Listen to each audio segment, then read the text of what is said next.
Welcome to the Northern Ideas Development Program, Northern Networking Forum here on April 21st, 2022. I'm making a prediction right now. I'm making a prediction that we are going to have a successful day because you are here in attendance. Ladies and gentlemen, I feel great as well today because the sun is shining. Even though it's cloudy outside, I'm looking outside, it's gray. But you know what? The sun is shining no matter what. So, ladies and gentlemen, let's shine bright today as we network with each other. I also feel great because you know why? Because I am a Leaf fan, a Toronto Maple Leaf fan, and I am making a strong prediction right now that the Leafs will make it to the second round. Yes. And if you are not a Maple Leaf fan, a Toronto Maple Leaf fan, I swear to goodness, I will not start an office rumor about you. Yes. Oh my goodness, I'm so happy to be here today, here at the Northern Networking Forum, because I believe that networking is key to success. So if you're here today, I would like you, and I'm actually gonna challenge you, to get everybody's contact name and the platform that you're on, that you're enlisted here in this forum today. I challenge you to get everybody's name and phone number, and get their ideas and ask them what they're doing in their community or in their organization and how we become successful as one. And I believe that today is one of those days that we're going to be like, oh my God, it's happening and it's going to be real. So, ladies and gentlemen, before we start today, we always have to start with a prayer, opening prayer. So I'd like to introduce our Elder Barney. Elder Barney Batiste is a former chief of Matachwan First Nation, and over the years, he has served this community in various roles and responsibilities. He's a founding member of Waban Tribal Council in 1990, representing Matachwan First Nation. He is a recognized elder and political leader in the Anishinaabe Nation organization and territory. Ladies and gentlemen, the myth, the man, the legend, Barney Batiste. Hello, Barney. How you doing? I'm doing fine. I really like your opening there. We're going to have a marvelous, crazy opening. Just kind of a day, kind of a Maple Leaf day. I don't quite know how to take it. I didn't know how you were going to start there when you were saying the sun is shining outside, but the clouds are there. Oh yeah, no kidding. I thought, Brett, you were starting to see things. I'm glad you explained it. But anyway, I think it's really good to start with a little bit of humor every day. It's humor is one of the things that our people have used for ages in terms of, resiliency and surviving. I remember in my home. Now I grew up in poverty. That was just a matter. That's the way it was in my day. There was 13 of us, and hey, it was a hard life in a lot of ways, but when you got into our house, everybody seemed to be kidding around, with laughter. Even in the gloomiest times when we didn't have so much to eat, we'd be making jokes about that, And you talk about resiliency, that's the way it was in my house. And in my house, also there was musicians and singers. Everybody seemed to be playing guitar or playing violin. It was just our way of entertaining ourselves in the time.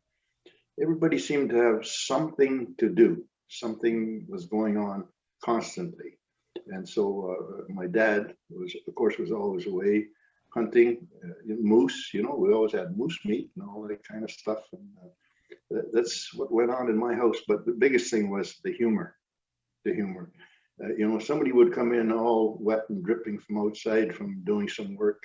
And when he'd come in, we making fun of him, that's how we survived. I'm sure of it, and that tradition continues in a lot of ways. When my sons and daughter come to visit me at my home, probably the first thing we're going to do, we're going to kid around with each other. In much as we start in the morning and somebody said, hey, what's your son doing at the police services there? We got to have a talk with him, blah, blah, blah, stuff like that. So I think it's healthy. But on a serious note, Northern Ontario will probably the largest growth in terms of economy in the next 10 years. It certainly looks that way. So that we have to get on board as Indigenous people with our partners in terms of development. That's going to happen for sure.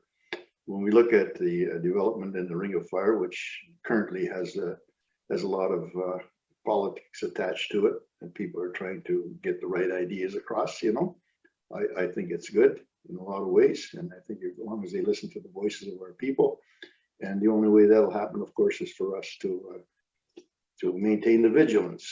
So that's all good.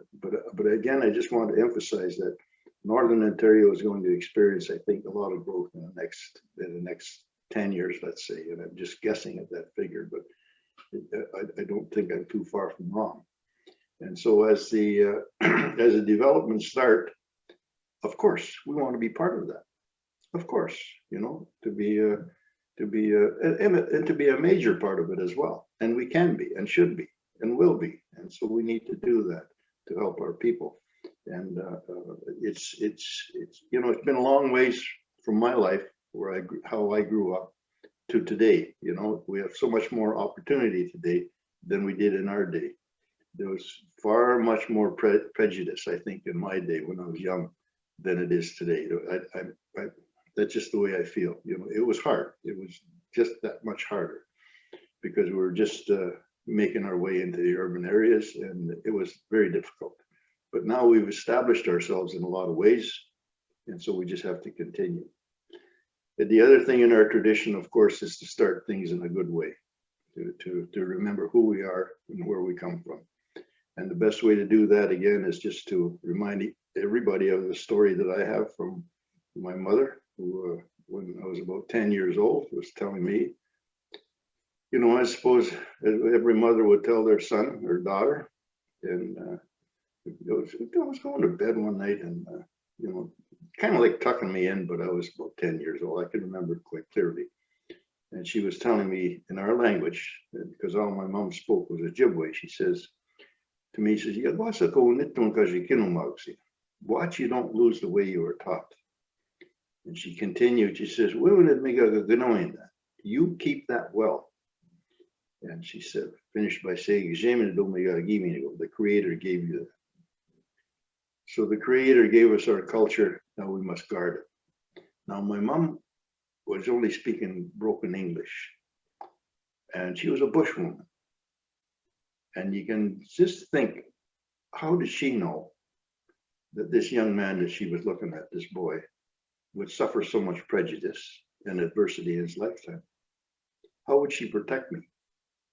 So her way was to remind me to be who I am as an individual and guard that carefully. And then my dad, as we were growing up, he'd say, when it's whatever you're going to make, build it well, build it right. And so those are the two themes I think that we can use to be who we are and to remember who we are, where we come from, and just who we are as an individual. And if we're going to start something, let's just do it right. Those are the two objectives I think that are just fine for us. So having said that, then there's another ingredient that we need. And that, of course, is our own spiritual ingredient, the belief that we have in the Creator. It's been so profound in our days, and that is the other way that we survive, is by our belief and always giving thanks. My dad, when we were in the bush, we were eating a lunch, and I didn't see it for a while, I didn't take notice. But you know what? He'd throw a little piece of meat into the fire. Never figured that out, but he would do that. And yeah, you don't think nothing about it. But he was making his offering. That's what he was doing, and privately. And so this was all part of our life. And my mom and dad, every evening would be prayer time for them. Every evening, without fail. So that's the way we grew up, our spiritual side. So this morning, then, we thank the Creator for another opportunity to exercise those gifts that He's given us. And an opportunity again to be able to plan for the welfare of the people that we're serving. In doing so, we bring our hearts and our minds together to see what future we can build for the people that we're serving.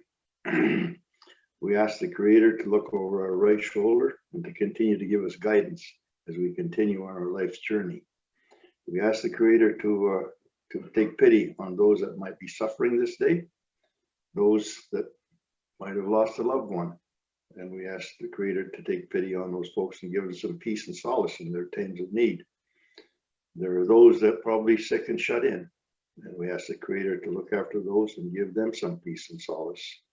And as well, some of those that might be suffering from the bad effects of drugs, alcohol, some mental health issues, we ask the Creator to give them some light so that they might continue their life in a good way. And we ask the Creator to continue to keep us safe, keep all of us safe from the COVID, the thing that's around us, so that our lives might, so just keep us safe.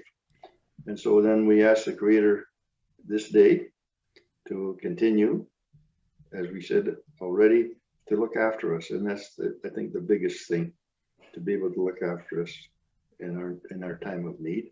And so now we might continue our day, continue our discussions with the Creator in mind, and we ask Him to bless us and bless the words that we are about to use, so that we might have strength to continue our life in a good way. So, miigwech, and thanks to all, and let's get our circle going and see what we can build going into the future. Miigwech. Thank you. Miigwech, Barney Bartis from Atachwan First Nation. Thank you very much. I love listening to your words, Barney. You mentioned growth, that our Northern Ontario is going to be experience growth. And, you know, I asked myself, how do we get there?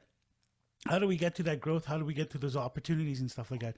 It's events like these today, the forums that we're having today, with the networking, building the working relationships with everybody. That's why I encourage everybody, go out and seek somebody that's in the forum here today. Find out their names. Find out where they're working. You know, this is very important. If we want to get to that growth and to that successful area, that's what we need to do. Start asking those questions. Start building that working relationship with people. And this here is very important.